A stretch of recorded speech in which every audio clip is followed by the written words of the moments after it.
Carl Jung, one of the greatest minds in psychology, is about to reveal how to know when a person is truly not meant for you. These signs can save you years of wasted time and heartbreak. Stay tuned until the end, because once you learn these signs, you'll never look at your relationships the same way again.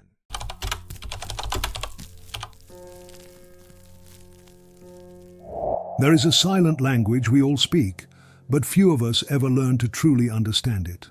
A language that doesn't use words, but tension in the body, dreams that disturb your nights, feelings you can't explain, and an unshakable intuition that something just doesn't feel right.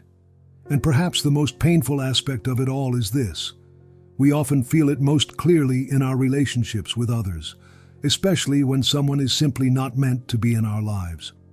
Carl Jung, the Swiss psychiatrist and founder of analytical psychology, didn't just study the mind, he studied the soul.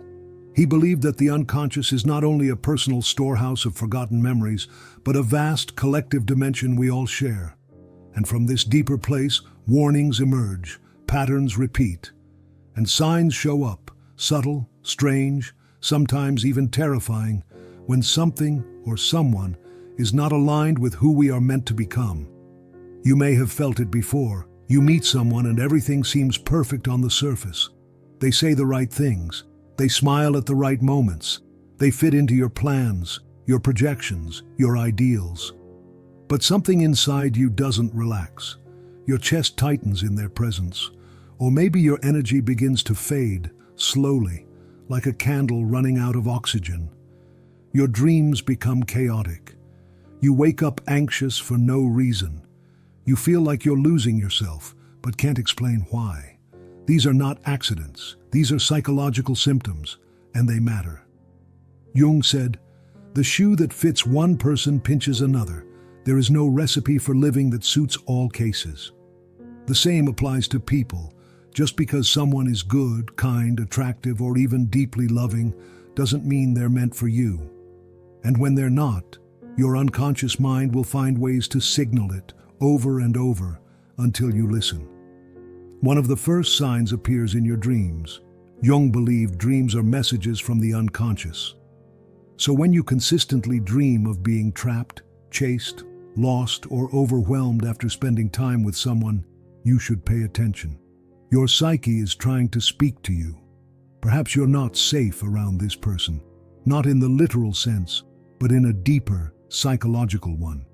They may be triggering old wounds, stirring unresolved trauma, or unconsciously pulling you away from your true self. Another sign is what Jung called psychic energy depletion. This isn't ordinary tiredness. It's when you feel drained, not because of work or lack of sleep, but because you've been pretending to be someone you're not, trying to impress someone who doesn't actually see you, or forcing a connection that was never meant to last. Over time, this kind of psychological dissonance can make you feel lost, heavy, even depressed. You wake up tired, you dread conversations, you become reactive, anxious, or numb. Your body is part of the psyche, and Jung believed that when you're in the wrong environment, or with the wrong person, your body will start to speak. Stomach tightness, chronic fatigue, headaches without a cause. These are somatic signals telling you that something is not in harmony. You may rationalize it away, saying, "I'm just stressed," or "maybe I'm overthinking." But overthinking is often what we do when we're ignoring what we already know deep down. Then there's projection, the shadow's favorite game. Jung explained that we often project parts of ourselves onto others, especially the rejected parts. So if someone constantly triggers you, if their mere presence irritates or overwhelms you without a clear reason, ask yourself, what part of me is being reflected back? Sometimes we feel rejected by others, when in truth, we've rejected a part of ourselves, and that internal conflict is being mirrored by the dynamic we're in. But here's the most important thing. When someone is not for you, you will feel a subtle betrayal, not from them, but from yourself. You'll notice you're not laughing like you used to. You're walking on eggshells. You're censoring your thoughts. You stop being honest, even with yourself. It happens slowly, like a slow leak from your soul. And by the time you realize it, you've already drifted far from who you were. Jung didn't believe in coincidences. He believed in synchronicity, meaningful coincidences that reveal the invisible threads of life. So when people leave your life unexpectedly, when a relationship falls apart just as you thought it was beginning, when obstacles arise that feel like divine interference, maybe they are. Maybe something greater than your ego is protecting you from a path that would have led to suffering, stagnation, or worse, the loss of your true self. But we rarely accept this truth right away. The ego resists, it clings, it bargains. It tells stories like, if only I had tried harder, or maybe they'll change. But Jung warned us, what you resist not only persists, it grows stronger. And resisting the truth that someone isn't right for you doesn't make the connection real. It only prolongs your pain. And yet, it's not just about pain. It's also about growth. Every person who crosses your path carries a lesson, a mirror, or a test. And the ones who are not meant for you, they are often the ones who force you to finally meet yourself. In their absence, something is revealed. You begin to hear your own voice again. You start to remember what peace feels like. You reconnect with the rhythm of your own being. Letting go isn't just about walking away, it's about waking up. And that awakening often begins with a quiet inner whisper, "This isn't it." And sometimes that whisper is all you need to start finding your way back to yourself.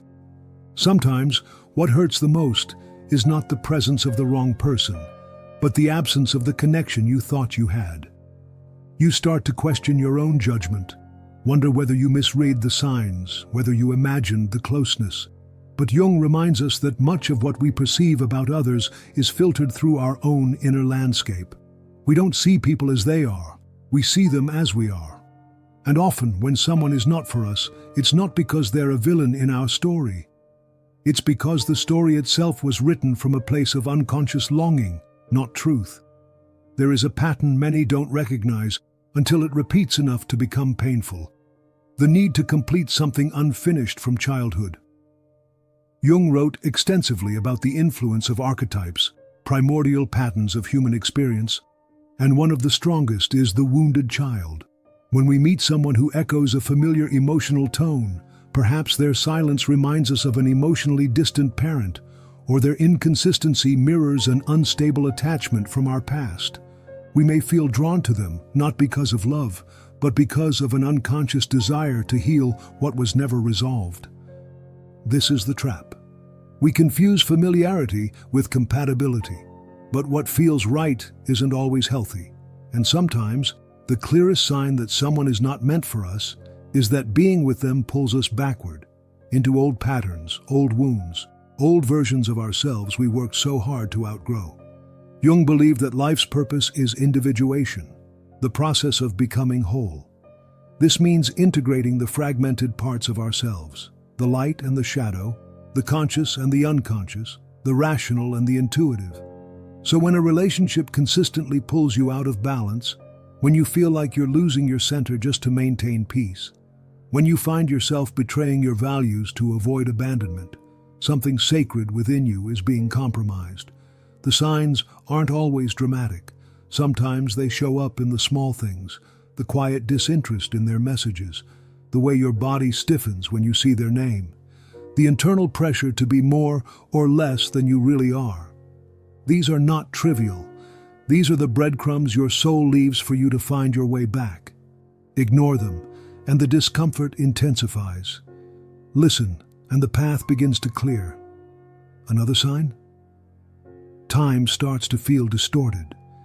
When someone is truly meant for you, time feels expansive. Even in silence, you feel connected. But when someone is not aligned with your soul, time becomes heavy.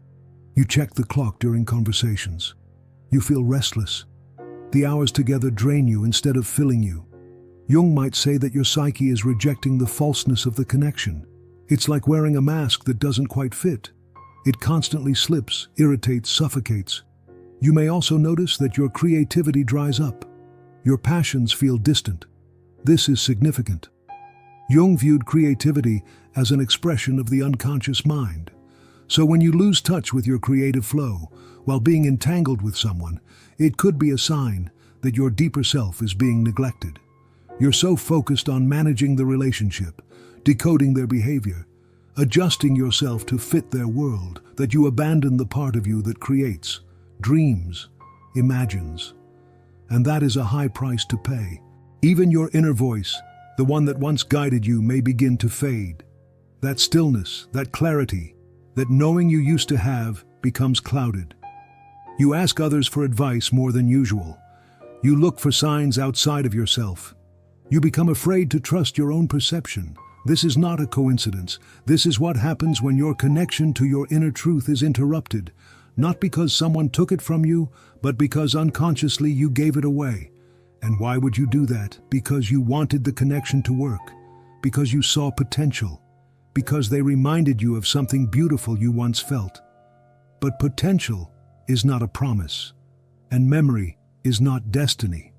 And when someone's presence begins to silence your inner compass, it's not love, it's a warning. It's easy to judge ourselves in these moments, to feel foolish for not seeing it sooner, to replay every conversation looking for where we went wrong. But Jung encourages compassion, not just for others but for ourselves. The psyche is always learning. Every wrong turn, every misaligned connection, every heartbreak is part of a larger process of becoming who we are meant to be. The mistake is not the relationship. The mistake is staying blind to the signs once we've seen them. There is also a strange kind of anxiety that arises when you are not in the right relationship. Not the kind that stems from fear of losing someone, but the kind that comes from the quiet knowledge that you are losing yourself. This anxiety is subtle at first. You may feel it when you hesitate to speak your truth, or when you make yourself smaller to avoid conflict, or when you begin to feel invisible even while being seen. And the most confusing part? You may still love them, and they may still love you. But love is not enough if it costs you your wholeness. Sometimes the people who are not for us are not bad people. They're not toxic, abusive, or cruel. They're simply not compatible with the direction your soul is growing. And that's what makes it so hard to let go, because we're not just letting go of a person. We're letting go of a version of ourselves that believed this was where we belonged. Jung wrote that we meet ourselves time and again in 1,000 disguises on the path of life, and often those disguises come in the form of relationships. We think we've met someone new, but what we've really met is an invitation, a mirror, calling us to finally face what we have ignored within. Whether that means healing an old wound, reclaiming our boundaries, or learning to walk away before we lose ourselves completely, each encounter is a lesson in disguise. And when the lesson is learned, the spell breaks. There are moments in life when clarity doesn't arrive through logic, but through contrast. You don't always realize someone is not for you because of what they do wrong, but because of how your soul responds when they're near. You begin to notice that your sense of joy feels artificial. Your laughter feels borrowed. Even silence, which once felt sacred, now feels suffocating. And still, the mind resists. It wants reasons. It wants proof. It wants to label the discomfort. But the unconscious doesn't argue. It reveals, quietly, through feeling. Jung emphasized that the unconscious guides us through symbols, sensations, and synchronicities, not through linear explanation. So when the signs come, they often don't look like red flags. They appear as restlessness, as a sudden change in appetite, as repeated coincidences that seem unrelated until you trace their emotional roots. You miss a call from them and feel relief instead of panic. You imagine a life without them and feel a strange calm instead of grief. These are not signs of indifference. They are signs of misalignment. Sometimes the greatest danger is subtle. It doesn't arrive in the form of betrayal or cruelty, but in the slow erosion of your essence. You stop reading. You stop meditating. You stop doing the small things that used to make you feel alive. The relationship becomes the center of gravity around which everything else must orbit. And that gravity, if unchecked, pulls you further from your axis. But what if the unease you feel isn't just personal? What if it's ancestral? Jung believed that we carry not only our own unconscious, but also the collective unconscious, archetypal patterns inherited through generations. So when someone is not meant for you, the discomfort may echo through lineages. You may be breaking a pattern your mother couldn't. You may be walking away from a dynamic your grandmother endured in silence. The tension you feel is not only yours, it's collective, and your choice becomes a point of transformation, not just for you, but for those who came before and those who will come after. In this context, your suffering becomes sacred, because it is the labor pain of something being born, and what is being born is your truth. There is also the phenomenon of emotional displacement.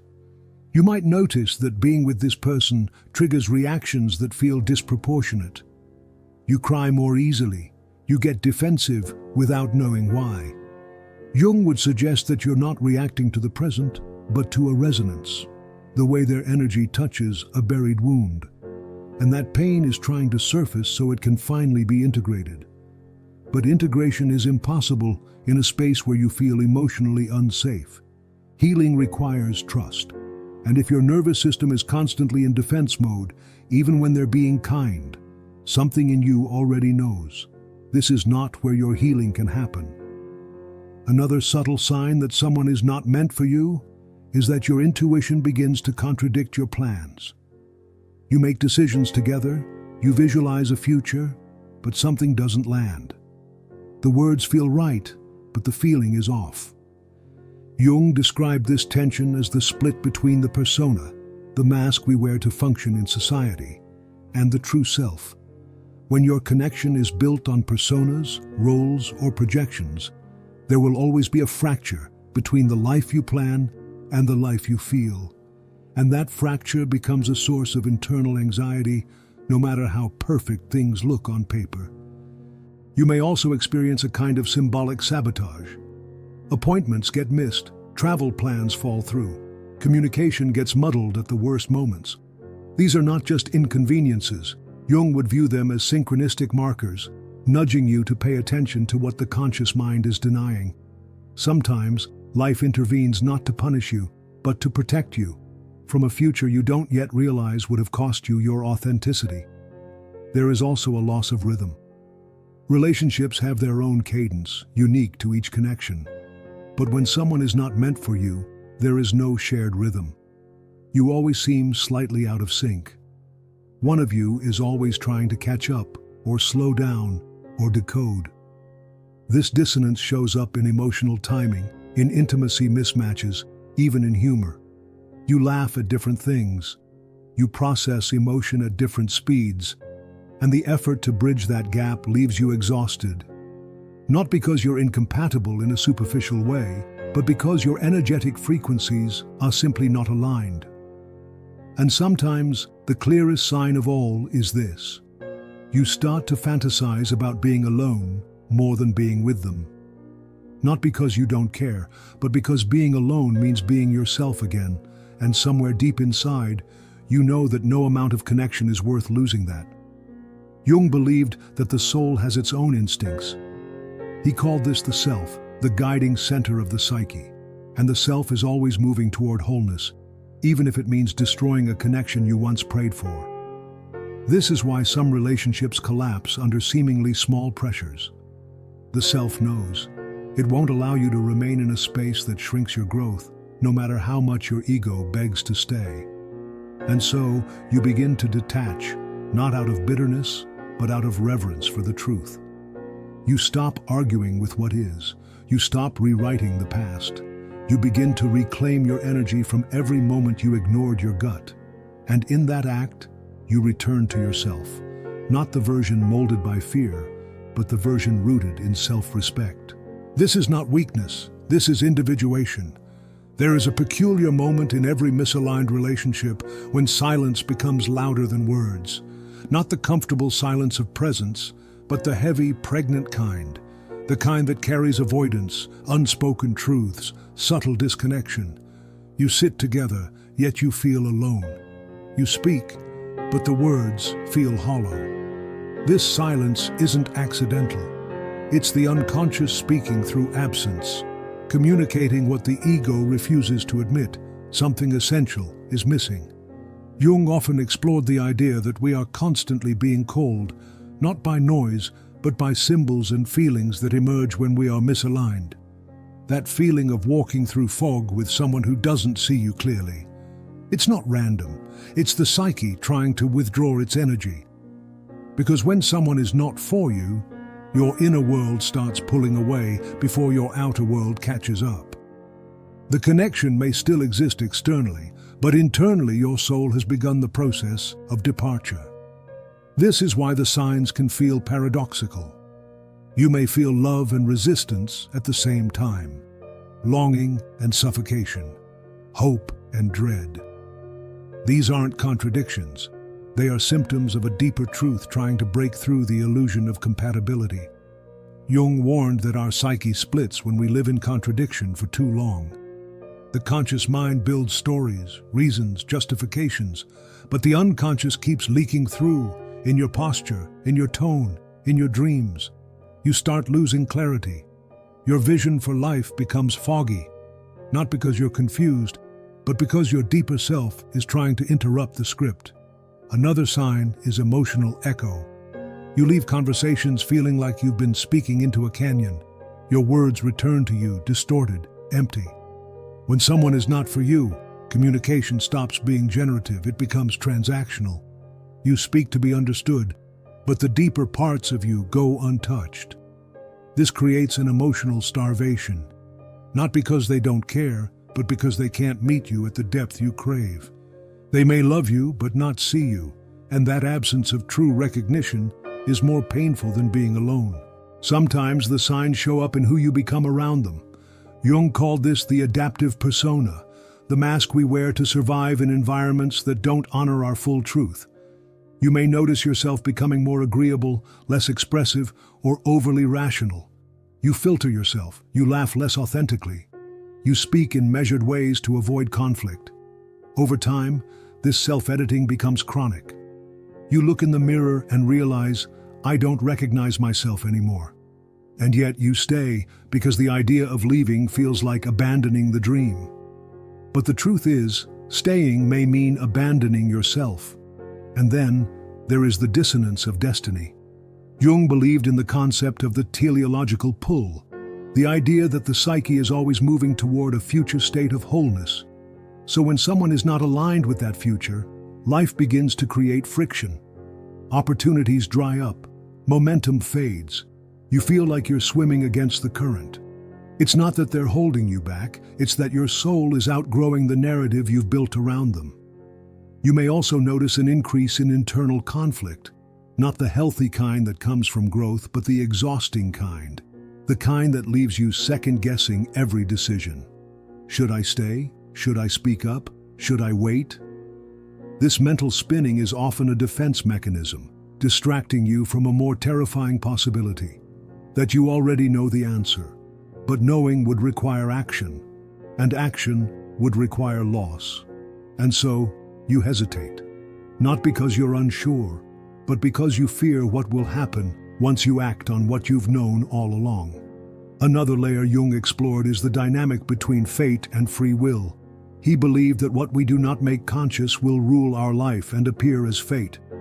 So when someone feels meant to be, but simultaneously diminishes your spirit, ask yourself, is this fate, or is this an unconscious pattern playing out again? Are you being drawn to them by a higher calling, or by a familiar pain you've mistaken for purpose? The most telling sign, however, is when peace begins to feel like a memory. You used to feel steady, grounded, creative, but now your nervous system lives in low-level alert. You're not in crisis, but you're never quite at ease. And that chronic tension, though subtle, reshapes your entire way of being. Your body is constantly interpreting your environment, and if it consistently signals that something is off, even if you can't name it, that is your truth trying to reach you beneath language. And truth doesn't always arrive as clarity.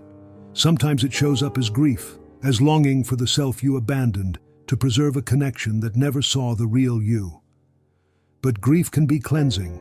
It empties the space where illusions once lived. And in that emptiness, something new begins to stir. Intuition, desire, courage. Not the courage to fight for the relationship, but the courage to fight for yourself. And this is the turning point, not dramatic, not loud, just the moment you stop pretending that pain is growth, that love without alignment is enough, that potential will someday bloom into reality. You stop waiting. You stop hoping they'll become who you need. You start remembering who you are. When someone is not meant for you, the signs will not always scream. They will whisper. They will tap gently on your awareness, then louder each time you turn away. Until one day, the dissonance becomes impossible to ignore. And in that moment, you will be faced with a choice. Continue negotiating with the silence, or return to the truth. Carl Jung said, "Your vision will become clear only when you look into your heart. Who looks outside, dreams. Who looks inside, awakens." And this is what these misaligned connections offer us. Not punishment, not failure, but an invitation to awaken, to see with the inner eye, to remember that not all love is meant to last, and not all loss is a step backward. Some people arrive in your life not to stay, but to help you reclaim a piece of yourself. And when you've retrieved it, when you've learned what you were meant to see, they begin to fade. That's not abandonment, that's transformation. So if you've felt the quiet grief of detaching from someone who wasn't meant for your path, if you've seen the signs, ignored them, and finally gathered the courage to listen, then you are not weak, you are awakening, and awakening is never painless. But it is sacred. You are not broken for letting go. You are becoming whole. If these words resonated with you, even a little, take a deep breath. Know that you're not alone in this experience. There are others out there navigating the same hidden signs, the same quiet knowing, the same inner pull toward truth. And if this message found you at the right time, maybe it's because your unconscious was ready to receive it. Now, I invite you to take a moment and share in the comments. Have you ever felt that subtle, undeniable knowing that someone just wasn't for you, even if everything looked right on the surface? What sign woke you up? Your story might be the mirror someone else needs to finally recognize their own. Your voice might be the echo someone's been waiting to hear. And if this video touched something in you, please don't forget to like it, subscribe to the channel, and share it with someone who might need this message today. Because when we bring the unconscious to light, together, we don't just heal ourselves, we help awaken the collective. Thank you for being here. You are not lost. You are remembering.